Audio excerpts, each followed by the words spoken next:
So, Realme 5i yung pinakauna naming product this year.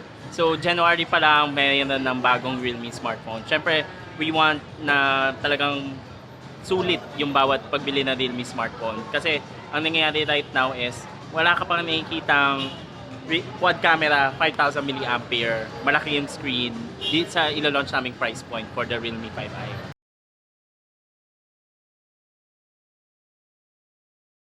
So yung Realme 5 series technically yung buong family na kami. More than 5.5 million units sold worldwide.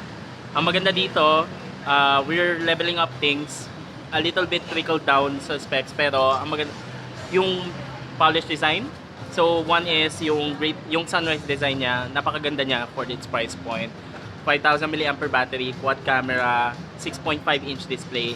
In short, kung saan papasok yung price point ng Realme 5i, we're leveling up things. Hindi yung parang, ito lang yung budget mo, dapat maliit yung screen mo, maliit yung battery mo, o ganito lang yung processor mo.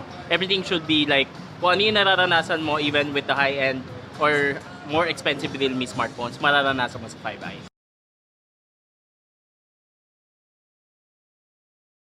Kasi meron tayong entry level, di ba? Yan yung mga gusto na ng C2, gusto na ng LTE smartphone, gusto maka-experience ng konting Mobile Legends or pang-experience ng photography. Pero kung hindi pa sila sapat dun sa storage kasi nabibitan sa 32GB storage, ito yung solution namin, Realme 5i. Kasi mayroon naman talagang mga users na once you level up, talagang naghahanap pa ng mas maraming specs.